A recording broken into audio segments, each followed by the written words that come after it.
প্রবীরদা, মঞ্চে উপস্থিত আমাদের মুনিয়াদা রয়েছেন, এছাড়াও মঞ্চে আমাদের তাপসদা রয়েছেন, এছাড়াও ডাম্পিদা থেকে শুরু করে আরো যারা যারা এই প্রোগ্রাম অর্গানাইজ করেছেন তারা সবাই, এবং তৃণমূল কংগ্রেসের অগণিত কর্মী, সমর্থক এবং সাধারণ মানুষ, এবং যে দাদারা কাকারা দোকানে বিক্রি করতে করতে আমাদের এই বক্তব্য শুনছেন দূর থেকে, এবং যারা হয়তো দোকানে চা খেতে খেতে রাজনৈতিক সভাকে উপভোগ করছেন, তাদের প্রত্যেককে আমার তরফ থেকে অসংখ্য ধন্যবাদ এবং কৃতজ্ঞতা জানাই। একটা জিনিস খেয়াল করলাম, কিছু কিছু একটা জিনিস খুব বলছে যে এটা নাকি অমিত শাহ যে এসেছিলেন তার পাল্টা সভা। প্রথমত বলে রাখি, অমিত শাহকে তৃণমূল কংগ্রেস ততটা গুরুত্ব দেয় না যে তারপরে পাল্টা সভা করতে হবে। এটা আমাদের আগে থেকে একটা ফিক্স করে রাখা সভা, এটা অনেক আগে থেকে ফিক্স করা ছিল। যেমন আমি আমডাঙ্গায় গেছিলাম, ওখানে তো কেউ জাননি, অমিত শাহ জাননি, বিজয় বর্গীয় জাননি, ওখানে কেন মিটিং হলো? এখানে সেরকমই আগে থেকে ফিক্স করা একটা প্রোগ্রাম ছিল, কোনো পাল্টা সভা নয়। প্রথমে এটা ক্লিয়ার করে রাখা ভালো। আপনার আগে বক্তারা সবাই বক্তব্য রেখেছেন, এবং এখানে অনেক আমার মতুয়া দিদি, দাদা, মা, কাকিমারা উপস্থিত রয়েছেন, এছাড়াও অনেক সাধারণ মানুষ এবং এলাকার মানুষ উপস্থিত রয়েছেন। আপনারা জানেন, একটা রাজনৈতিক মিটিং যখন অর্গানাইজ করা থাকে, সেই রাজনৈতিক মিটিংটা যখন হয়, তার পরবর্তীকালে বিভিন্ন ঘটনা পরম্পরায় সেই মিটিং এর বক্তব্য এবং উদ্দেশ্য বদলে যায়। সেরকম এই মিটিংটা আগে দিয়ে ফিক্স করা থাকলেও কালকে একটা ঘটনা ঘটে গেছে। এখানে বিজেপির প্রাক্তন সর্বভারতীয় সভাপতি অমিত বাবু এসে ঘুরে গেছেন, গিয়ে আমাদের এক মতুয়া মায়ের বাড়িতে খেয়েও গেছেন। কিন্তু কি অদ্ভুত ভাব, পৃথিবীর প্রথম স্বরাষ্ট্রমন্ত্রী, যাদের আমলে আলুর দাম বাড়ছে, পেঁয়াজের দাম বাড়ছে, আদার দাম বাড়ছে, মানুষের ঘরে ঢুকে গোগ্রাসে গিলে দিল্লিতে যাচ্ছেন। ভাবতে পারেন?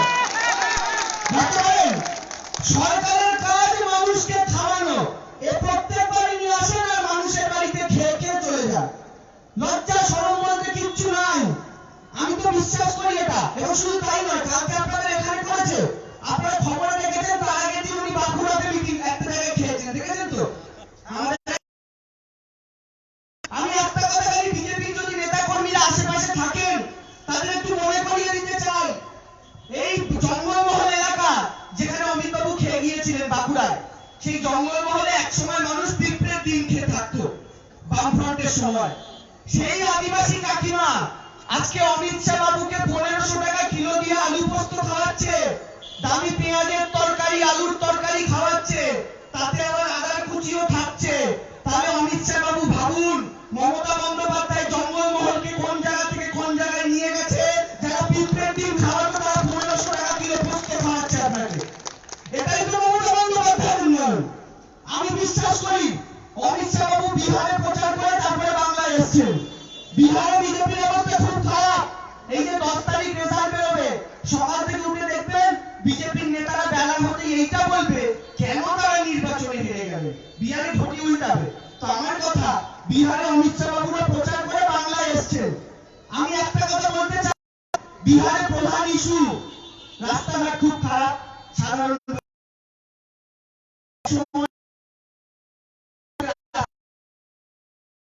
কিছু কিছু সময় প্রবলেম থাকে, আমফান ঝড়ের জন্য অনেক সমস্যা হচ্ছিল, লকডাউনের জন্য অনেকদিন কাজ বন্ধ ছিল, কিছু কিছু পকেটে সমস্যা থাকতে পারে। লোডশেডিং আমাদের এখানে আমরা প্রায় ভুলতে বসেছি। সেখান থেকে অমিত শাহ বাবু যখন আজকে বাংলা ঘুরলেন, তখন তিনি ঝকঝকে রাস্তার উপর দিয়ে যখন জঙ্গলমহলের রাস্তাটা দিয়ে যাচ্ছিলেন, আমার বিশ্বাস তিনি ফোন করে নীতিশ কুমারকে ধমক দিয়ে বলেছিলেন, দিদির মতো যদি এত সুন্দর রাস্তাঘাট করে দিতে পারতে, তুমি ভোটে জিতবে কিনা ভাই তোমার চিন্তা করতে হতো না, তোমার চিন্তা করতে হতো না। তিনি আসছেন।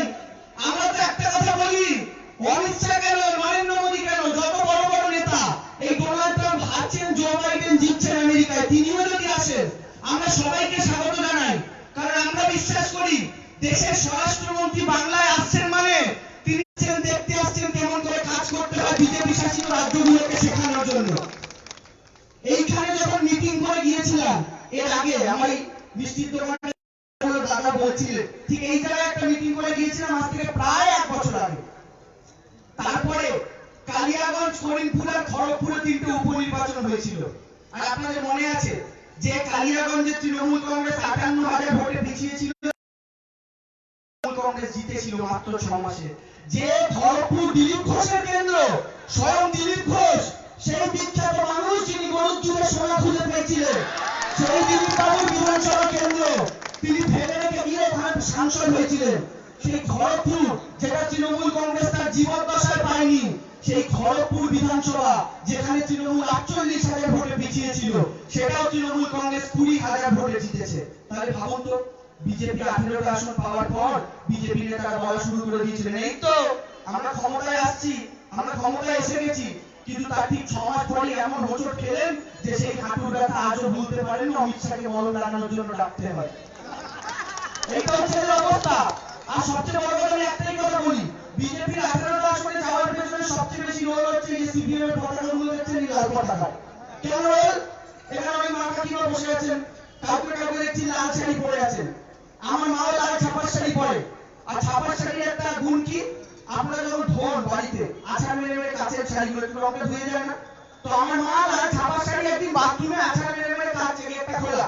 আমি মা বললাম, মা এই শাড়িটা কাচো, কেসটা কি হচ্ছে বুঝতে পারছি না। আমার মা বলছে রংটা ধুয়ে যাচ্ছে। তখন মা বলছে, আসলে কি জানিস, বাংলার মানুষ যতবার তৃণমূলকে ভোট দিয়েছে, সিপিএম এর লাল পতাকাটাকে আছাড় মেরে মেরে কেচেছে। আর যতবার আছাড় মেরে মেরে কেচেছে, লাল রংটা ফিকে হয়ে গিয়ে গেরুয়া হয়ে গেছে। কিন্তু কাপড়টা এক, ওই জানলাটা এক, শুধু রংটা ফিকে হয়ে গেছে। আর কোনো তফাৎ নেই। এই সব পার্টির একটাই শত্রু, কংগ্রেস, সিপিএম, বিজেপি, সবার শত্রুকে মমতা ব্যানার্জি। কেন? সিপিএম এর প্রথম থেকে রাত, এই হাওয়াই চটি পড়া একটা মহিলা, টালির চালে থাকে, ওই বস্তিতে বড় হয়েছে। সেই মহিলা, সে কিনা আমাদের মতো সুট বুট পরা বাবুদের মহাকরণ থেকে একদম ঘটি বাটি শুদ্ধ উল্টে দিল। এটা কি করে হতে পারে? তাই তাহলে বড্ড রাগ। তারা 11তে হেরে গেলেন, 14তে লোকসভায় হারলেন, 15য় পৌরসভায় হারলেন, আর 16তে আপনাদের মনে আছে সূর্যকান্ত মিশ্র ডবল সেঞ্চুরি করবেন বলছিলেন। যিনি ডবল সেঞ্চুরি করার কথা বলছিলেন, উনি নারায়ণগড়ে হিট উইকেট হয়ে গেছিলেন। তো সেই যে তাদের এই দশা হলো, তারা ভাবলো কি মমতা বন্দ্যোপাধ্যায়কে হারাতেই হবে। তাতে কি করা যায়? তাকে যদি নিজেদের সর্বত্র বিক্রি করে দিয়ে বিজেপিকে ভোট পাইয়ে দেওয়া যায়, তাতেও আমাদের কোনো আপত্তি নেই। তো ঠিক আছে, তারা এক জায়গা হয়ে হয়েছে। কিন্তু একটা কথা বলি, সিপিএম ভাবে আমাদের জোট তো কংগ্রেসের সাথে, বিজেপি ভাবে আমাদের গোপন জোট তো সিপিএম এর সাথে। মমতা ব্যানার্জির সাথে কি আছে? আমি বলি, মমতা ব্যানার্জির সাথে কারোর জোটের দরকার নেই, কারণ মমতা ব্যানার্জির সাথে বাংলার মানুষের জোট আছে, প্রকাশ্য জোট। আর এই জোটকে কেউ হারাতে পারবে না, এই জোটকে হারানোর ক্ষমতা কারণ নেই। কালকে সে দেখলাম একটা কথা বিজেপি নেতাদের মুখে প্রায় শোনা যায়, অমিত শাহ বাবু কালকে কোথায় একটা দেখলাম এসে বলেছে, মমতা जी तो तुष्टिकरण की राजनीति करते हैं। तुष्टिकरण কি তুষ্টিকরণ? তোষণের রাজনীতি করেন। তোষণের রাজনীতি মানে কি? মুসলমান তোষণ করেন। মুসলমান তোষণের একটা তিনটে উদাহরণ জিজ্ঞাসা করবেন, প্রথমে বলবেন এই যে ইমাম ভাতা দেন দিদি, ব্যাস, তারপরে জিজ্ঞাসা করবেন আর দুটো বলুন, ওরা মাথা চুলকাতে চুলকাতে থেমে যাবে। তা আমি অমিত শাহ বাবুকে বলি, আপনারা সবাই দেখেছেন, আচ্ছা অমিত শাহ বাবু কাল কোন মন্দিরে পুজো দিতে গেছিলেন? দক্ষিণেশ্বর মন্দিরে। অমিত শাহ বাবু দক্ষিণেশ্বর মন্দিরে পুজো দিতে গেছিলেন দিদির তৈরি স্কাইওয়াকের উপর দিয়ে। এটা হচ্ছে দিদির উন্নয়ন। এটা মমতা বন্দ্যোপাধ্যায় করেছেন। যারা দক্ষিণেশ্বর গেছেন তারা জানেন কি দশা ছিল ওই জায়গাটা। শাল পাতা, ফুল, আখের রসের ছিপড়া, এখানে কুকুর ঘুরছে, কোনো গরু ঘুরছে, যাচ্ছে না, নোংরা অবস্থা। সেই জায়গাটাকে দিদি আজকে জায়গাটা ছবি বদলে দিয়েছে। আর অমিত শাহ বাবু এলেন প্রায় 4-5 বছর পর। আমার মনে হয় তিনি এটাও দেখে গিয়ে শিক্ষা নিয়ে গিয়েছেন, এবং তার গাড়িতে একজন লোক থাকে যিনি নোট করেন। কি নোট করেন জানি না, অন্যান্য রাজ্য গেলে তো নোট করেন কোন সিটে কাকে প্রার্থী করা উচিত। বাংলায় যখন আসেন নোট করেন যে আমাকে গুজরাটে ফিরে গিয়ে কোনো একটা মন্দিরে স্কাইওয়াক বানাতে হবে, দিদি যেমন দক্ষিণেশ্বরে করেছে। এটা মমতা বন্দ্যোপাধ্যায়ের উন্নয়ন। কোথায় যাবেন? যাওয়ার কোনো জায়গা নেই। আমি তো কোথায় একটা শুনলাম যে আদিবাসী বোনটা বাঁকুড়াতে তাকে খাইয়েছে, সে যে চালটা ব্যবহার করেছে সেটাও নাকি দিদি লকডাউনে ফ্রি রেশনে চাল দিয়েছে, সেইটা অমিত শাহকে খাইয়েছে। এটাও আমি শুনলাম, জানি না কতটা সত্যি এটা। তো আমি ওটাই বলছি, মমতা বন্দ্যোপাধ্যায়ের উন্নয়ন সর্বত্র, জানেন কোথায়? যাওয়ার কোনো জায়গা নেই। আর এখানে একটা কথা, এই যে তোষণের কথা ওরা বলে, ধরুন মমতা বন্দ্যোপাধ্যায় আজকের দিনে দাঁড়িয়ে যখন দক্ষিণেশ্বরে স্কাইওয়াক করছে, কোন বিজেপি নেতা এসে বলতে যাচ্ছেন এই তো দিদি হিন্দু তোষণ করছে। যখন মমতা বন্দ্যোপাধ্যায় দুর্গাপুজোগুলোকে পুরস্কৃত করছেন, বিশ্ব বাংলা পুরস্কার, শারদ সম্মান পুরস্কার, বিজেপি নেতা বলতে আসছে না।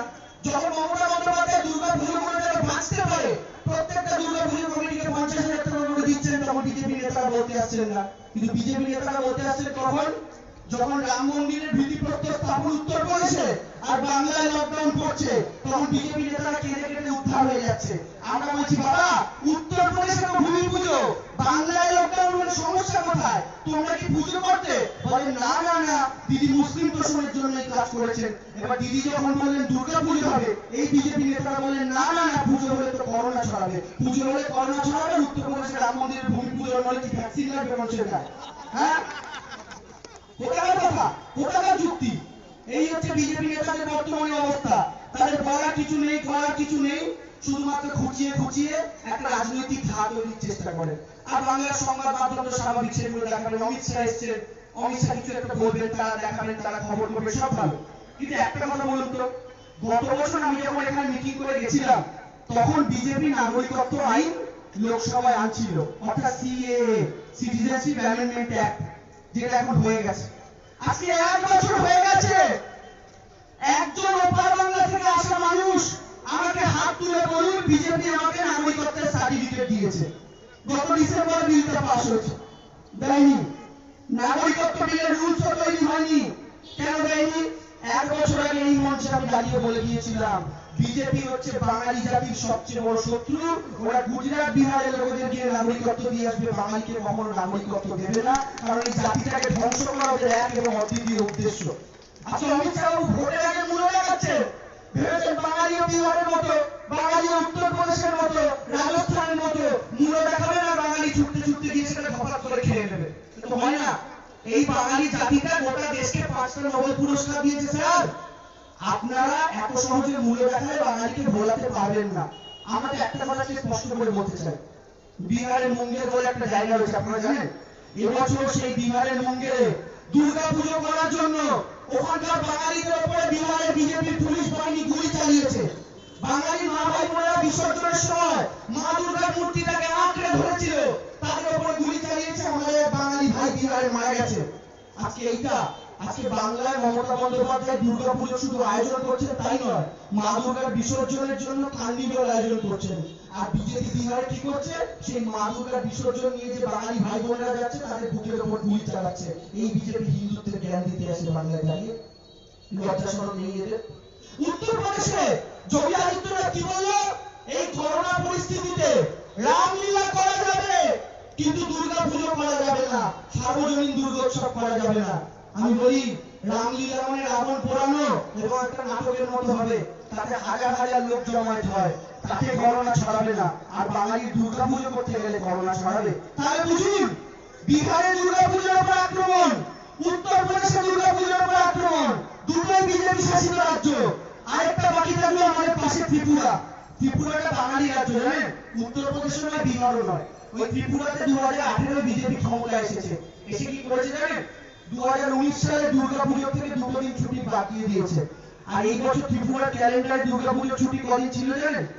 মহালয়া, সপ্তমী আর দশমী, ষষ্ঠী, অষ্টমী, নবমী। বাঙালির রাজ্যে, হিন্দু বাঙালির রাজ্যে দুর্গা পুজোর কোনো ছুটি নেই। তাহলে ভাবুন, দুর্গা পুজোর উপর আক্রমণ ত্রিপুরায় হলো, দুর্গা পুজোর উপর আক্রমণ বিহারে হলো, দুর্গা পুজোর উপর আক্রমণ উত্তরপ্রদেশে হলো। তিনটের মধ্যে কমন কি? দুটো জিনিস। এক, তিনটে রাজ্যই বিজেপি শাসন করে। আর দ্বিতীয় কমন কি? তিনটে রাজ্যেই বাঙালিদের উপর আঘাত এলো। আর এই বিজেপি বাংলায় এসে অমিত শাহ কি বলছে? হাম সোনে কা বাংলাল বানাएंगे।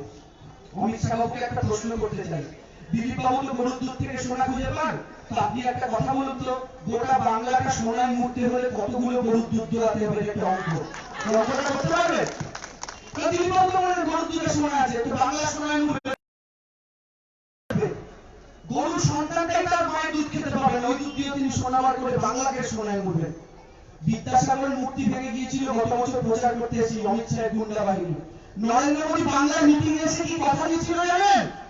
আমরা ক্ষমতায় আসা 100 দিনের মধ্যে ওই বিদ্যাসাগরের সোনার মূর্তি ধরিয়ে দেব। অমিত শাহ বাংলার মিটিং এসে কথা দিয়েছিল। 100 দিন তো দূরের কথা, নরেন্দ্র মোদী 2019-এ ক্ষমতায় এসেছেন, আর কটা মাস গেলে 2 বছর হবে। বিদ্যাসাগরের ওই মূর্তিটা বিদ্যাসাগরের জায়গাতেই রয়ে গেছে। মমতা বন্দ্যোপাধ্যায় একটা গোটা মূর্তি গড়িয়ে দিয়েছে নির্বাচনের আগে কথা দিয়ে, নরেন্দ্র মোদী আর ফিরে তাকাননি। এটা হচ্ছে মমতা বন্দ্যোপাধ্যায় নরেন্দ্র মোদীর পার্থক্য। ছোট একটু উদাহরণ, আপনি এখানে ভেঙেছিল বিদ্যাসাগরের মূর্তি উত্তর কলকাতায়, কথা দিয়েও একটা পালন করেননি। আর এই বিজেপি আমাদেরকে শেখাতে আসবে। আজকে নরেন্দ্র মোদী লকডাউন করলেন, কাউকে কোনো নোটিশ না দিয়ে 4 ঘন্টার মধ্যে, ঠিক যেমন 4 জিনিস না দিয়ে নোটবন্দি করেছিলেন। নোটবন্দির সময় কি ভেবেছিলেন? আহা, বড়লোক যারা আছে সব বিক্রি হয়ে যাবে, আর আমরা যারা মধ্যবিত্ত আর গরিব আছি সব পয়সা আলা হয়ে যাবো, যাদের কালো টাকা সবাইকে জ্বালিয়ে দিতে হবে রাস্তায় এনে। কিন্তু কি দেখলেন?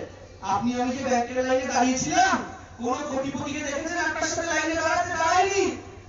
কিন্তু বিশ্বাস করুন, সেই দিন যদি আপনি মধ্যবিত্ত থেকে থাকেন, আজকে আপনি গরিব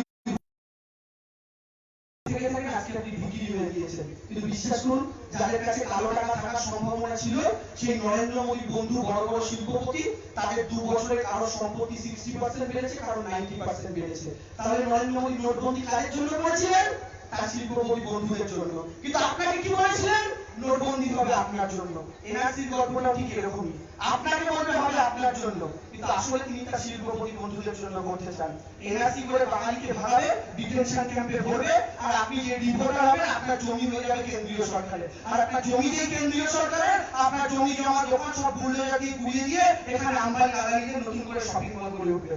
আপনি যদি 5 বছর 10 বছর পর ছাড়াও পান ডিটেনশন ক্যাম্প থেকে, এসে দেখবেন যেখানে আপনার দোকান, যেখানে আপনার বাড়ি, সেখানে নতুন একটা শপিং মল, একটা রেস্টুরেন্ট হয়েছে। সেদিন ওই মমতা বন্দ্যোপাধ্যায়ের দক্ষিণেশ্বরে বিজেপির নেতা বা বিজেপির কর্মীরাও যদি সেই আশায় বসে থাকেন, বিশ্বাস করুন সেদিন একটাই জায়গা হবে আপনাদেরও, ওই কোনো জায়গা থাকবে না। এটা বিজেপি করতে চায় বাংলায়। এই জায়গা থেকে আমাদের সবাইকে সংঘবদ্ধ হতে হবে। আর বিজেপি দলটা করছে কি দিয়ে? কালকে অমিত শাহ খেতে বসেছিলেন, তার ডান দিকে বা দিকে ম্যাক্সিমাম তৃণমূলের ছাটমাল, মমতা বন্দ্যোপাধ্যায় এগুলো ফেলে দিচ্ছেন। কেমন কেমন আপনার উদাহরণ দিই। ধরুন আমাদের দিদি মমতা বন্দ্যোপাধ্যায় তার বাড়ির দোতলায় রান্না করছেন। এবার রান্না আপনারা করেন, রান্না করতে গিয়ে কখন আলুর একটা টুকরো পচা বেরোয়, আপনি ধরুন জানলা দিয়ে ফেলে দিলেন।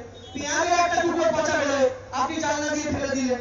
আদার একটা টুকরো পচা বেরোয়, আপনি জানলা দিয়ে ফেলে দিলেন। তেমন আমাদের দিদিও রান্না করছেন, পচা আলু, পচা পেঁয়াজ, পচা টমেটোগুলো দোতলার জানলা দিয়ে ফেলে দিচ্ছেন। কিন্তু আমাদের দিদি তো জানেন না, নিচে দিলীপ ঘোষ পার্টি নিয়ে দাঁড়িয়ে আছে, ওগুলো নিয়ে গিয়ে পাঠিয়ে দিতে হবে। আমাদের দিদি তো জানে না, তিনি ফেলছেন, দিলীপ ঘোষ নিয়ে যাচ্ছেন, আর ওই দিয়ে তরকারি করে বিজেপি কর্মীরা খাওয়াচ্ছে। আর খাওয়ায় কি হবে? এত আমাশা কালিয়াগঞ্জ, করিমপুর, খড়গপুরে রেজাল্ট হচ্ছে। দেখুন, এটা হচ্ছে অবস্থা, এই হচ্ছে রাজনীতি। তৃণমূল কংগ্রেসের থেকে কর্মী নিয়ে গিয়ে মমতা বন্দ্যোপাধ্যায় যাদেরকে হাত ধরে চিনিয়েছে। আচ্ছা, মমতা ব্যানার্জি না থাকলে আপনাকে মুকুল রায়কে চিনতেন? মমতা ব্যানার্জি না থাকলে আপনারা সৌমিত্র খানকে চিনতেন? মমতা ব্যানার্জি না থাকলে আপনারা আমাকে আজকে আমি আজকে মঞ্চে ওঠার সময় আপনারা হাততালি দিচ্ছেন আমার কথা, আমি এখান দিয়ে 5 মিনিট চলে যাবেন, ফিরেও তাকাবেন না। মমতা ব্যানার্জি না থাকলে তৃণমূল কংগ্রেসের একটা নেতা, একটা নেত্রী, একটা কর্মীর কোনো ব্যক্তিগত গুরুত্ব নেই। সেই মমতা বন্দ্যোপাধ্যায় যাদের তৈরি করলো, সেই তাদেরকে বানিয়ে নিয়ে বিজেপি বলছে মমতা ব্যানার্জির বিরুদ্ধে যুদ্ধ করবো। আহা, কি দারুণ কথা। আচ্ছা, লক্ষ্য করলেন, মেনে নিলাম, যান ধরে নিলাম 2 মিনিটের জন্য পৃথিবীটা উল্টো দিক হয়ে গেল, নর্থ পোল চলে গেল সাউথ পোলে, সাউথ পোল চলে গেল নর্থ পোলে, আর বিজেপি বাংলায় ক্ষমতায় এলো। ঠিক আছে, মমতা ব্যানার্জি বা তৃণমূল কংগ্রেস তৃতীয়বার সংখ্যাগরিষ্ঠতা পেলে আমাদের মুখ্যমন্ত্রীর নাম মমতা বন্দ্যোপাধ্যায়। বিজেপি যদি প্রথমবার সংখ্যাগরিষ্ঠতা পায়, তাদের মুখ্যমন্ত্রী পদপ্রার্থী কে? এই যে আমি কথা বললাম, এটা শোনা মাত্র দিলীপ ঘোষের যেন মাইকটা কেড়ে নিয়ে বলল, কেন আমি? যেই দিলীপ ঘোষ বলে আমি, দৌড়ে এসে মুকুল রায়কে স্টেজ থেকে ফেলে দিয়ে বলে, এই না না তুই না আমি। যেই মুকুল রায় বলবেন আসানসোল থেকে কহো না প্যার হ্যাঁ গানে থেকে বাবু সুপ্রিয় বলে, কেউ না, এত বছর ধরে গান শুনিয়েছি মোদি কি অমিত শাহকে কেমন না প্যার হ্যাঁ, আমার কি তুমি যোগ্যতা নেই বাংলার মুখ্যমন্ত্রী হবো? তোরা কেউ না বাবা, আমি মুখ্যমন্ত্রী হবো। যে বাবু সুপ্রিয় বলবেন তথাগত রায় চলে আসবেন, কেউ না বাবা, কেউ না, আমি মুখ্যমন্ত্রী হবো। আজ তথাগত রায় বলবেন উনি যে এক্স রাজ্যপাল, আমাদের বর্তমানে যিনি পদ্মপাল বসে আছেন, দিদিকে রোজ চালাচ্ছেন, রোজ ডিস্টার্ব করছেন, তিনি কি ছেড়ে দেবেন? তিনি বলেন না আমি মুখ্যমন্ত্রী হবো। মমতা বন্দ্যোপাধ্যায়কে 1.5 বছর ধরে জ্বালিয়ে গেলাম, তার কি কোনো শাস্তি নেই, কোনো পুরস্কার নেই? আমি মুখ্যমন্ত্রী হবো। এবার এরা সবাই যখন মুখ্যমন্ত্রী হতে চাইবেন, আমাদের লকের দিদি কি ছেড়ে দেবেন? হ্যাঁ, তিনি হুগলি থেকে চলে এসে বলবেন না না না, ফিমেল চিফ মিনিস্টারের উল্টো দিকে ফিমেল চিফ মিনিস্টার, আমি মুখ্যমন্ত্রী হবো। এবার যে লকের দিদি বলবেন আমাদের মহাভারতের দ্রৌপদী রূপা গাঙ্গুলি রাজ্যসভা ইস্তফা দিয়ে বলবেন না না না, আমি মুখ্যমন্ত্রী হবো। তো তার মানে আর কে জানে, আমাদের সৌমিত্র খানও বলতে পারেন, আর তার ওয়াইফও বলতে পারেন।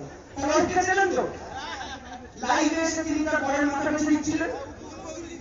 বিজেপির কাছে অমিত শাহের মিটিং চলছিল, জানেন তো, সবাইকে বলেছিল কেউ কিন্তু এটা বাইরে প্রকাশ করবেন না, উনি লাইভ করে দিয়েছেন ওটা। বিজেপি নেতা খেপে গেছে, গিয়ে আমাদের ওই সৌমিত্র বাবুর ওয়াইফকে আর কি পরে না 3টে মিটিংয়ে বিজেপি দেখে। এটা হচ্ছে অবস্থা। তো আমি বলি এই যে এতজন সবাই মুখ্যমন্ত্রীর দাবিদার, আর আমি একটাই কথা বলি, বাবা তোমরা নিজেদের মধ্যে ঠিক করে নাও কে মুখ্যমন্ত্রী হবে। বাংলার মানুষ ঠিক করে নিয়েছে তাদের মুখ্যমন্ত্রী আবার তৃতীয়বার মমতা বন্দ্যোপাধ্যায়, এটা কেউ সরাতে পারবে না, এটা দ্বিতীয় বিধান। আর নাহলে একটা উপায় আছে, আমি এই মঞ্চ থেকে আইডিয়াটা দিয়ে যেতে পারি।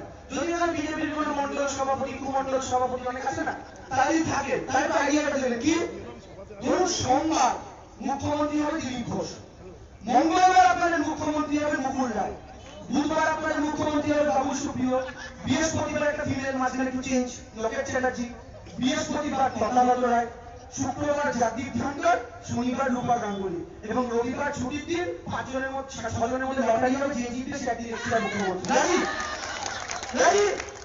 এটা হতে পারে, এটা ভুল, এছাড়া কি বলবেন? কারণ বাংলার মানুষ তো ফিক্স করে নিয়েছে।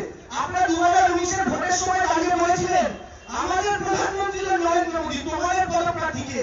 আমরা চিন্তায় পড়ে গেছিলাম, কারণ আমরা বলছি মমতা ব্যানার্জি, উত্তরপ্রদেশেও বলছে অখিলেশ যাদব, দিল্লিতে বলছে অরবিন্দ কেজরিওয়াল। তো মানুষ একটা কনফিউশনের পরে বিজেপিকে ভোট দিয়ে দিল, যা ওর একটা মুখ আছে অনেকগুলো মুখ দিয়ে দিল। তা আজকে তো ভাই খেলাটা ঘুরে আমাদের দিকে। আজকে আমরা তো মইয়ের মুখে পড়েছি, তোমরা সাপের মুখে পড়েছো। এবার আমরা আজকে দাঁড়িয়ে জিজ্ঞাসা করছি আমাদের মুখ মমতা ব্যানার্জি, তোমাদের মুখে। আজকে অমিত শাহ কালকে আবার বলে গেছে কেউ মুখ্যমন্ত্রীর মুখ নিয়ে চিন্তা করবেন না, শুধু লড়াই করুন, জিতবেন যে আমরা দেখে নেব। মানে অমিত শাহ বলে দিচ্ছে মুখ্যমন্ত্রীর মুখ নিয়ে চিন্তা করবেন না, কেন জানেন? কারণ অমিত শাহ জানেন 7 জন তপস্যা করলে বাংলায় বিজেপি দিয়ে মুখ্যমন্ত্রী হবে না, এটা উনি জানেন ভালো মতো। এটা হচ্ছে রাজনীতির অবস্থা। বাংলার মাটিতে দাঁড়িয়ে মমতা বন্দ্যোপাধ্যায়কে চ্যালেঞ্জ করার মতো কেউ নেই। আর যারা আছেন তারা ক্রমাগত বাঙালি জাতিটাকে গালাগালি করে বেড়ান। আপনারা জানেন আমাদের অভিজিৎ বিনায়ক বন্দ্যোপাধ্যায় নোবেল পেয়েছিল, এটা জানেন তো? একজন বাঙালি, তার আগে অমর্ত্য সেন থেকে শুরু করে অনেকে পেয়েছেন। তো বাঙালি একজন নোবেল পেলেন, সাথে সাথে বিজেপির একজন নেতা রাহুল সিনহা, তিনি আবার বিজেপিতে এখন ক্ষিপ্ত, তিনি আবার শুনছি কি করবেন না করবেন। তো সেই রাহুল সিনহা বাবু তিনি কি বললেন? বললেন উনি নোবেল পেয়েছেন কারণ ওনার বিদেশি বউ আছে। তাহলে বিদেশি বউ আছে বলে নোবেল পেয়েছে, কিন্তু একজন বাঙালি নোবেল পেয়েছে, তাকে অভিনন্দন জানানোর কোনো জায়গা নেই। এটা হচ্ছে বিজেপি। এর দিলীপ বাবু কি বললেন?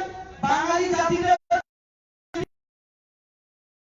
দিলীপ ঘোষ, এক একজন বিজেপি নেতা বাঙালি জাতিটাকে বারবার অপমান করেছে। আর এখানে যে মতুয়া দাদা ভাই বোনেরা আছেন, আপনাদের তো মনে করিয়ে দিই, এই যে রাম মন্দিরের ভিত্তিপ্রস্তর স্থাপন হলো, বিজেপি আপনাদের মতুয়াদের ভূমি থেকে যে জল মাটি নিয়ে যাওয়া হয়েছিল, জল মাটি ঢুকতে দেয়নি বিজেপি। জানেন কেন করেছে? জানেন মতুয়াদের জল মাটি সেই পবিত্র নয় যেটা দিয়ে রাম মন্দিরের ভিত্তিপ্রস্তর স্থাপন করা যেতে পারে। আর এরা আপনাদের কাছে ভোট চাইতে আসছে কি? শুধু একটা মতুয়া বোনের বা দাদার বাড়িতে খেয়ে তিনি ভাবছেন পুণ্য অর্জন করে ফেললাম, তিনি ভাবছেন মতুয়াদের ভোট পেয়ে গেলাম। এভাবে হতে পারে? এভাবে চলতে পারে? রোজ আপনারা অপমান করবেন আর তারপরে আবার এসে বলবেন ভোট চাই। আজকে শান্তনু ঠাকুর বিজেপির সাংসদ বনগাঁ, তিনি বলছেন এভাবে মতুয়াদের নাগরিকত্ব নিয়ে ঝুলিয়ে রাখা ঠিক না। আজকে তিনি বিক্ষোভ দেখাচ্ছেন দলের অন্দরে। আজকে রাহুল সিনহা তিনি ফেসবুকে লাইভ এসে বলছেন আমি 40 বছর বিজেপিকে সার্ভ করলাম, আজকে আমার কপালে কি জুটলো। আজকে বিজেপির একটার পর একটা নেতা মুকুল রায় শুনছি 1 মাস চুপ করে থাকছেন, দলে আদৌ থাকবেন কিনা। আর এদিক থেকে তৃণমূল যাকেই ভাগিয়ে দিচ্ছে সেই গিয়ে ওখানে বিজেপির ঝান্ডা ধরছে। এইভাবে কি করে একটা দল চলতে পারে? আর তারা কিনা বাংলায় আবার ক্ষমতায় আসার স্বপ্ন দেখে। আমি তো বলছি আপনারা বলুন, আমি সর্বত্র কথা বলি, এখানে বলছি মমতা বন্দ্যোপাধ্যায়ের উন্নয়ন বাংলার প্রত্যেকটা মানুষের বাড়িতে পৌঁছেছে।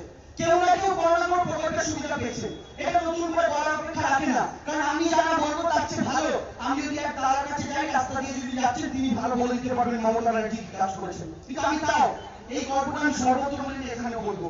কি বলবো? এটা একজন নেতা, এই বললাম সিপিএম থেকে সব বিজেপি এসছে, তো সেই একজন সিপিএম এর নেতা বিজেপিতে গেছেন, তিনি বিজেপির নেতাদের বলেছেন আপনাদের ভোট এনে দেবো, আমার পাড়ার ভোট। তো বিজেপি নেতা বলছে পাড়ার ভোট তো পরে আনবেন, আগে দেখুন আপনি আপনার বাড়ির ভোট আনতে পারেন কিনা। তো সেই কাকু যিনি সিপিএম থেকে কনভার্টেড বিজেপি, তার এক ছেলে এক মেয়ে, মা এবং বউ। তো সেই কাকু প্রথমে গেছে তার মেয়ের কাছে ভোট চাওয়ার জন্য। মেয়ের কাছে গিয়ে বলছে শোন না, তোর বাবা যখন বিজেপি করছে জানিস তো? বলছে হ্যাঁ বলো। বলছে তোর বাবা এখন বিজেপি করছে, যে উপনির্বাচন আছে তোকে ভোটটা না বিজেপিতে দিতে হবে। মেয়ের সাথে সাথে বলছে বাবা তুমি কি বেইমান? বলছে কেন? বলছে বাবা ব্যাংকের পাসবুকটা নিয়ে আসো তো। ব্যবহার ব্যাংকের পাসবুকটা এনেছে, মেয়ে ব্যাংকের পাসবুকের পাতাগুলো উল্টেছে, উল্টে বাবাকে দেখাচ্ছে, দেখে বলছে বাবা এই দেখো, বলছে কি, বলছে দেখো তোমার নেতা মোদির 15 লক্ষ টাকা ঢোকেনি বাবা, কিন্তু আমার দিদির কন্যাশ্রীর 25,000 টাকা ঢুকে গেছে, তাই তুমি বেইমানি করতে পারো, আমি বেইমানি করতে পারবো না। এবার ছেলের কাছে গেছে, মেয়ে ভোট পাবে না, গেল ছেলেকে গিয়ে বলছে শোন তোর বাবা বিজেপি করছে জানিস তো, বলছে তোকে ভোটটা বিজেপিকে দিতে হবে। ছেলে বলছে বাবা তোমার আগের পার্টি বামফ্রন্টের দয়া ভাঙাচোরা রাস্তার উপর দিয়ে, এই ধুলো ওড়ানো রাস্তার উপর দিয়ে রোদের মধ্যে 1 ঘন্টা হেঁটে স্কুলে যেতাম, 1 ঘন্টা হেঁটে বাড়ি ফিরতাম। আজকে ডিজিট করে দেওয়া ঝকঝকে রাস্তাটার উপর দিয়ে সবুজ সাথী সাইকেলটা নিয়ে 10 মিনিটে স্কুলে যাই, 10 মিনিটে বাড়ি আসি। ওই সাইকেলে তুমি সন্ধ্যেবেলা ঘুগনি বিক্রি করতে বেরো। আমার নির্লজ্জের মতো যখন বিজেপি মিছিল হয় তখন ওই সাইকেলে পদ্ম ফুলের পাতা লাগিয়ে মিছিল করতে করতে যাও। তুমি বেইমানি করতে পারো, আমি বেইমানি করতে পারবো না, তুমি অন্য কোথাও যাও। এবার গেছে আমাদের বৌদির কাছে, মানে দাদার বউ আর কি। তো ছেলে মেয়ের ভোট তো পাবে না, এবার বৌদির কাছে গেছে। আমাদের বৌদি তখন রান্নাঘরে রান্না করছিলেন, ঘেমে নেই, আমার মা কাকিমারা যেমন রান্না করেন, নিচে সবজি কাটছে, উপরে সিলিন্ডারের উপরে ভাত ফুটছে টকবক করে। তো গেছে গিয়ে কাকিমাকে বলে শোনো আমি তখন বিজেপি করছি জানো তো, বলছে হ্যাঁ বলো, বলছে তোমার ভোটটা বিজেপিকে দিতে হবে। যেই বিজেপি বলেছে কাকিমা সবজি রেখে বটি তুলে তাড়া করেছে। বলছে তাড়া করছো কেন, পেঁয়াজটা তুলে দেখিয়েছে। বলছে পেঁয়াজটা দেখছো, বলে হ্যাঁ, বলে তোমার নেতা মোদিজির দয়ায় এটা কিনে এখন মাংসে দিতে পারছি না, বহুদিন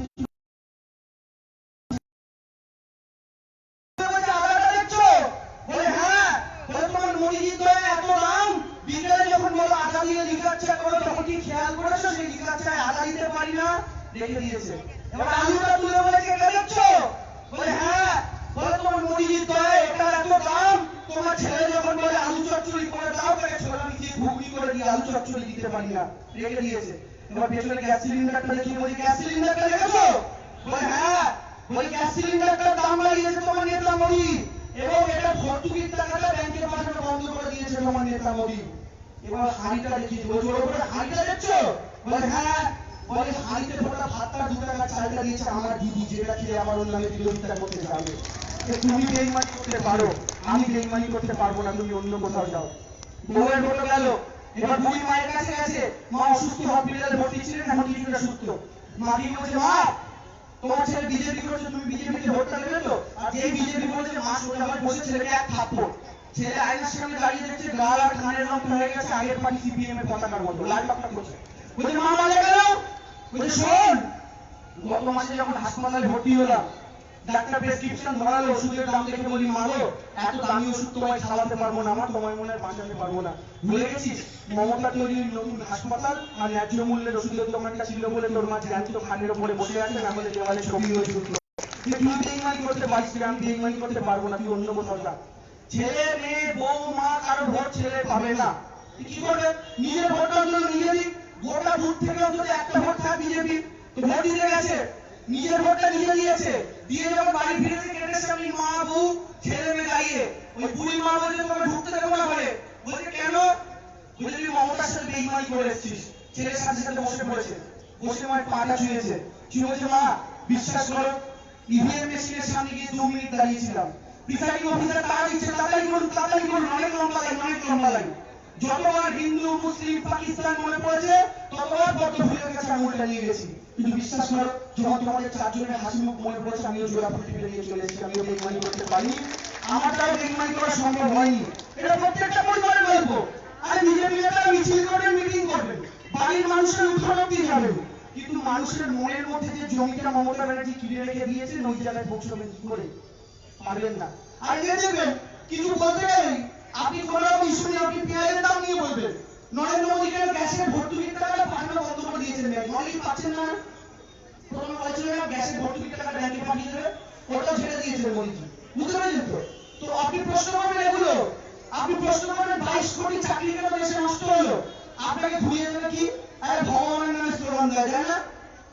আমি বলি ভগবানের নামে কিভাবে স্লোগান দিতে হয়, বিজেপি বন্ধুরা যদি থাকে একটু দেখে যাবেন, আমি দেখিয়ে দিচ্ছি কিভাবে স্লোগান দিতে হয়। আপনার 60-65 বছরের লোক একটা 24 বছরের ছেলে আপনাদের শেখাচ্ছে, শিখে যান কি করে করবেন জানেন? প্রথমে পায়ের জুতোটা খুলবেন, জুতোটা খোলার পর হাত জোড় করে বলবেন জয় শ্রীরাম, রাম আমাদের দেবতা, জুতো করে তার নাম নেওয়া যায় না, মূর্খগুলো সেটা জানে না, জানে না। ঠাকুমা ছোটবেলা থেকে শিখিয়েছিল মন্দিরে ঢুকতে গেলে মন্দিরের সিঁড়িটাও প্রণাম করে উঠতে হয়। বাসি কাপড়ে অসুচি মনে ভগবানের নাম নেওয়া যায় না, আর জুতো পরে ভগবানের ধ্যান করতে নেই।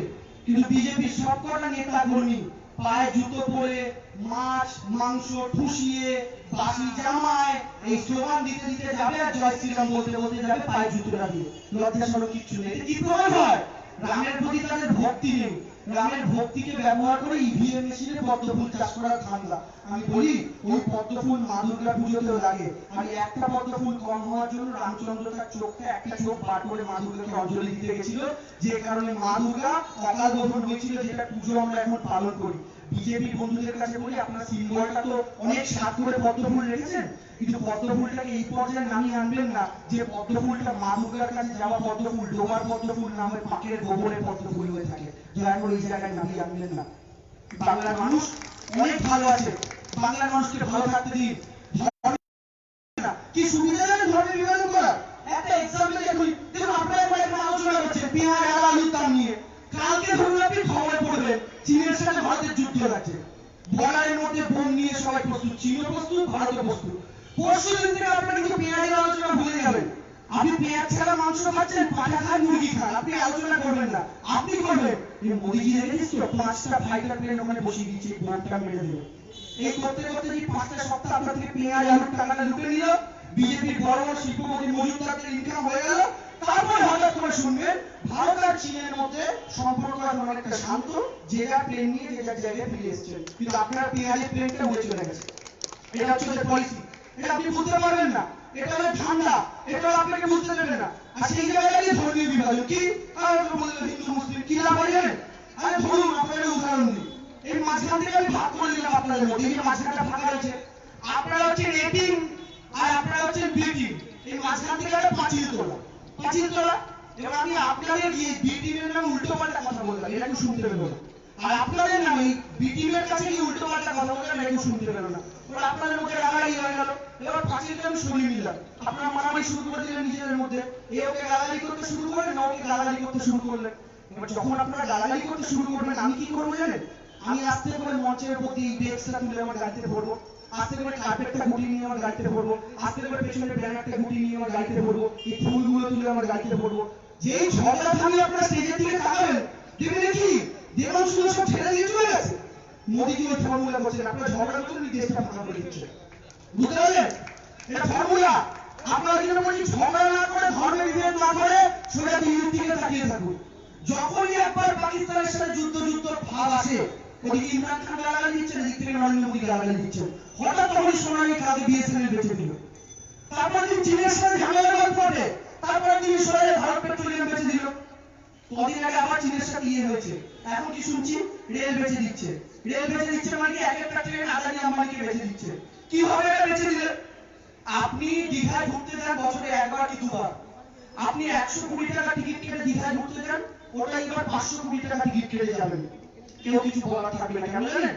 কারণ স্টেশনে গিয়ে যখন কান্ডারি এক্সপ্রেসটা ধরার জন্য হাওড়া স্টেশনে যাবে, তখন অ্যানাউন্স হবে कृपया ध्यान दें 2 नंबर प्लेटफॉर्म से हावड़ा दीघा रिलायंस कांडारी एक्सप्रेस अभी रवाना होगी, कृपया ध्यान दें। और আপনি তখন দেখবেন রিলায়েন্স হাওড়া দীঘা কান্ডারি এক্সপ্রেস, আপনি উঠবেন, কিন্তু আপনার পকেটে যে টিকিটটা 120 লেখা ছিল, ওটা লেখা থাকবে 520। একদিকে নরেন্দ্র মোদী হাসছে ছবি, একদিকে আম্বানি হাসছে ছবি, আর আপনার মানি ব্যাগটা বার করে দেখবেন মানি ব্যাগটা আপনার দিকে তাকিয়ে হাসছে।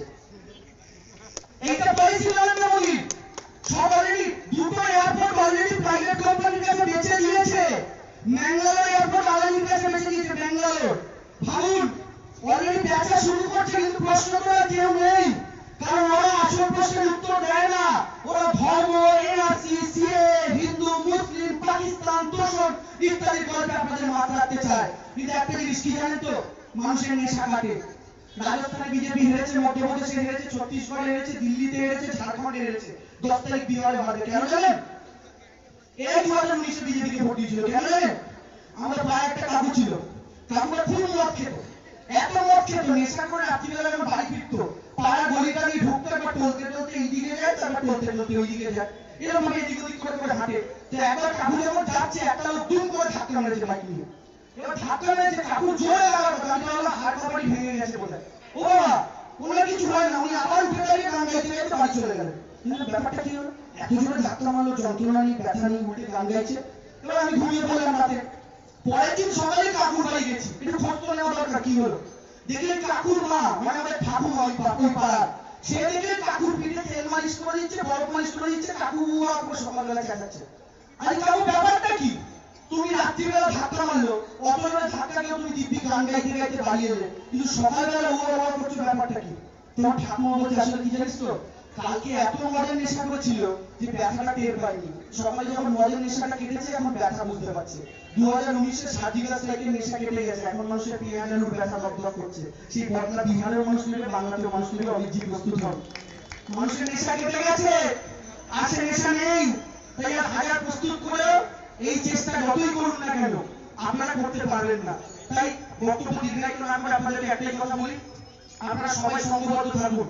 ওরা কিন্তু বারবার আমাদের মধ্যে ভাঙন ধরানোর চেষ্টা করবে। আমাদের নেতারা আসুক, আপনারা স্বাগত জানান।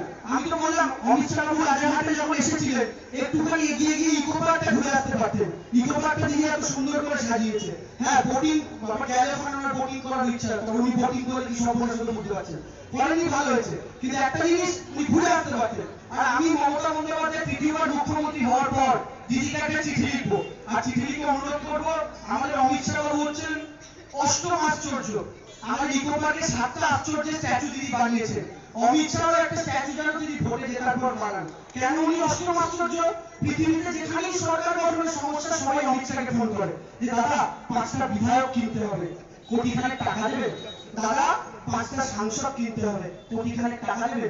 ওই যে ডোনাল্ড ট্রাম্পের আসন নিয়ে টাকাটাই হচ্ছে আমেরিকায়, আমার তো মনে ডোনাল্ড ট্রাম্প অমিত শাহকে ফোন করে বলেছে স্যার আমার মনে হচ্ছে জেতাটা হবে না, আপনি বাইডেনের দলের থেকে যদি 5-7টি ইলেকট্রাল ভোট কিনে এনে দিতে পারেন। তো এই লোকটা এত ক্ষমতাবান, তার একটা স্ট্যাচু করা তো দরকার। স্ট্যাচু হোক। শুধু একটা কথা আপনাদের বলে শেষ করি, রবীন্দ্রনাথ ঠাকুরের একটা কবিতা আমরা ছোটবেলায় পড়েছি, আপনারা পড়েছিলেন? দামোদর শেঠ বলে কবিতাটা ছোটবেলায়। দামোদর শেঠ কি কি খেত তার তালিকা করা ছিল কবিতাটায়, পড়েছিলেন? আর দামোদর শেঠের ছবিটা ওই বইটার মধ্যে দেওয়া ছিল, দেখেছে? অমিত শাহের সাথে দামোদর শেঠের ওই খাওয়া, আর অমিত শাহের কালকে খাওয়াটার মধ্যে মিল খুঁজে পাবেন, বাড়িয়ে কবিতাটা একবার পড়বেন। দামোদর শেঠ, হ্যাঁ দুটো মানে ছবি আছে, অসাধারণ ম্যাচিং আর কি। তো আপনারা সংঘবদ্ধ থাকুন, আপনারা এক জায়গায় থাকুন, আর ওরা যেন কাউকে ঠকাতে না পারে। গুজরাট, উত্তরপ্রদেশ, বিহার থেকে এসে যেন বাঙালিকে কন্ট্রোল করতে না পারে, এই শপথ আপনার আমাদেরকে এখান থেকে গ্রহণ করতে হবে। তো সেই জায়গা থেকে আমরা সবাই শপথ গ্রহণ করবো, দিদিকে তৃতীয়বার নবান্নে বসাবো। কারণ মমতা বন্দ্যোপাধ্যায় কালিচারের বাড়িতে থাকা মহিলা বলে আজ এই মানুষগুলোর খুব জ্বলন, বুঝলেন তো? খুব কষ্ট লাগে। কেন কষ্ট লাগে? কিছু বাচ্চা বাচ্চা দুটো ছেলে জঙ্গল মহলে খালি পায়ে হাফ প্যান্ট পরে স্কুলে যাচ্ছে, মমতা ব্যানার্জি যাচ্ছেন রাস্তা দিয়ে, উনি হঠাৎ গাড়িটা থামিয়ে নেমে জিজ্ঞেস করেন কিরে তোদের পায়ে হাওয়াই চুটি, হাতে প্লাস্টিকের ব্যাগ, কি ব্যাপার? ওরা বলে দিদি আমার বাবা মায়ের কিনে ব্যাগ কিনে দেওয়ার পয়সা নেই, জুতো কিনে বুট কিনে দেওয়ার পয়সা নেই।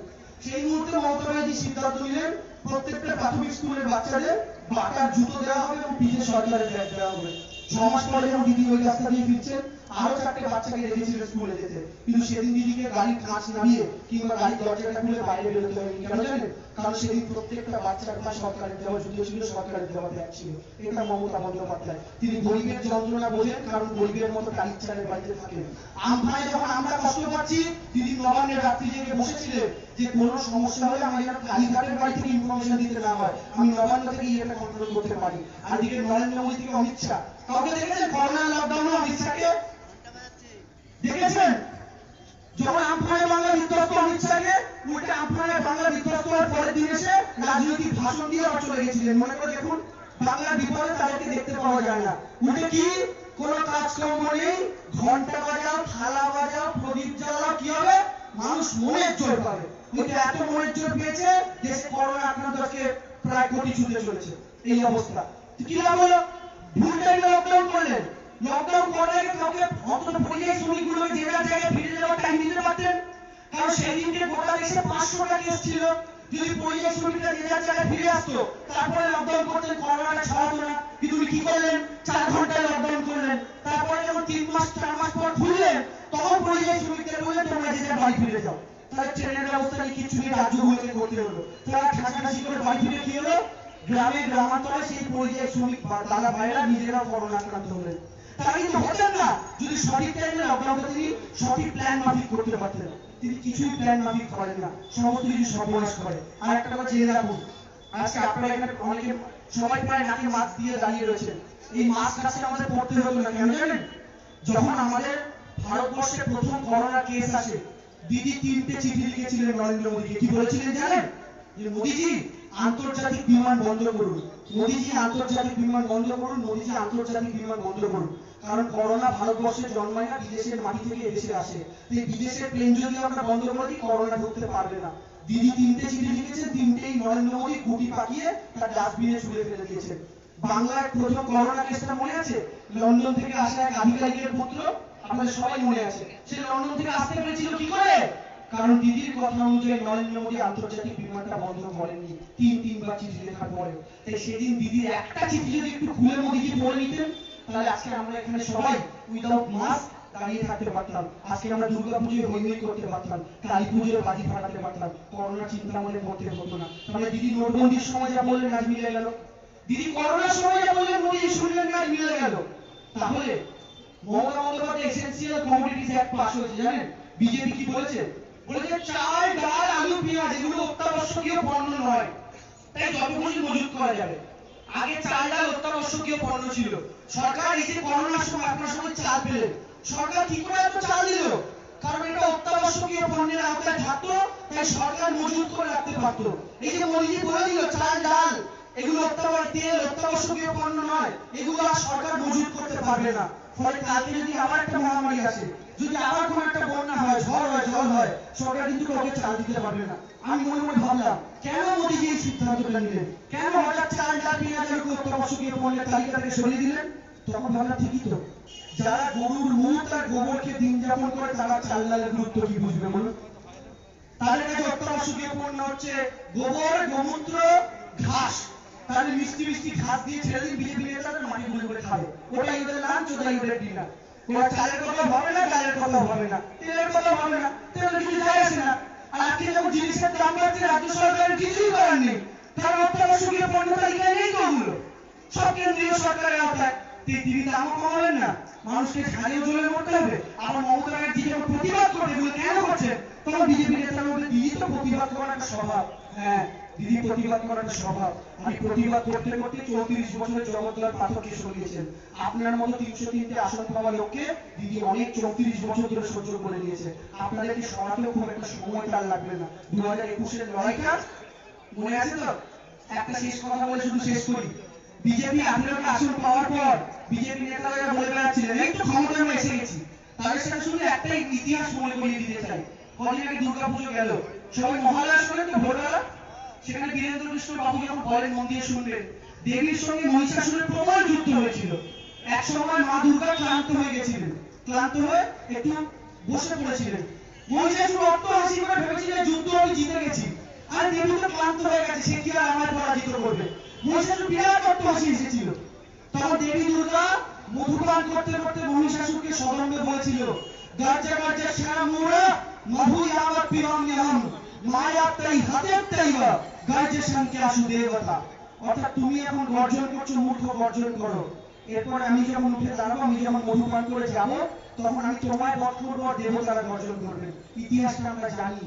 অসুর এসেছিল, অসুর ভেবেছিল জিতে গেছে, কিন্তু ইতিহাস আমরা সবাই জানি যে মা দুর্গা আমরা পুজো করি, সেই মা দুর্গার বাম পদের তলায় অসুর, আর মা দুর্গার ত্রিশূলে বিদ্ধ করা অসুরের ভোগ। তাই যে বিজেপি নেতার অহংকারে চুলায় উঠে ভাবছে দেবীকে হারিয়ে দিয়েছে, তাদের পরিণতি মহিষাসুরের মতন হবে। শুধু অপেক্ষা করুন, আর নির্বাচনের হুঙ্কারটা বাজতে দিন।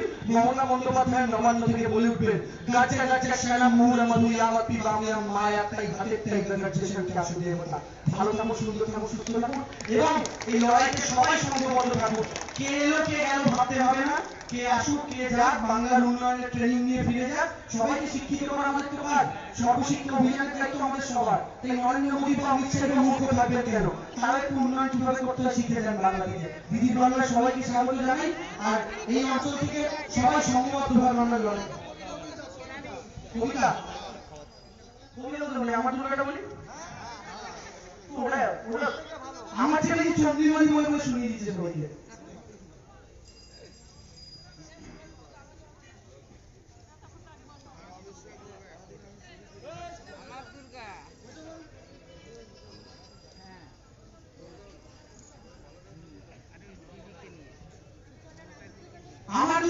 একাই মেটায় আমলাশোলের খিদে। আমার দুর্গা মাওবাদীদের একাই করেছে শীতে। আমার দুর্গা সবুজ সাথী বাংলার গ্রাম পাড়ায়। আমার দুর্গা যেখানে বিপদ সেখানেই হাত বাড়ায়। আমার দুর্গা ভিড়ে মিশে যায় জনস্রোতেই ভাসে। আমার দুর্গা উগ্রচণ্ডা বাঙালির সন্ত্রাসে। আমার দুর্গা ত্রস্ত বিকেলে অস্ত্র ধরেছে হাতে। আমার দুর্গা ঝলসে উঠেছে বিদ্যুৎ সম্পাতে। আমার দুর্গা কন্যাশ্রী রুখে কন্যার বিয়ে। আমার দুর্গা রোগ সারিয়েছে ফ্রিতে ওষুধ দিয়ে। আমার দুর্গা সহজ সরল ওনাদের হাসি পায়। আরে আমার দুর্গা নেদারল্যান্ডসে ফার্স্ট প্রাইজ নিতে যায়। নেত্রীর সাথে পাহাড় হাঁটছে তামাং গোর্খা। নেত্রীর সাথে কাসুর ঘন্টা গেরুয়া বসন গোর্খা। নেত্রীর বুকে সংবিধানের জীবন রাখার দায়। নেত্রীর পর বাঁচবো না আর চিন্তায় শঙ্কায়। আমার দুর্গা যখন লড়ছে রোজ মৃত্যুর সাথে। বামেরা যখন মানুষ পুড়িয়ে মুন্ডর মালা গাঁথে। আমার দুর্গা হাজরা মোড়ে আমার দুর্গা রক্ত লুকিয়েছিলেন কোথায় তখন হাজরা নদীর ভক্ত। উত্তর থেকে দক্ষিণ জুড়ে হাঁটছে অগ্নিকন্যা। সঙ্গে বইছে 10 কোটি আসা জলস্রোতের বন্যা।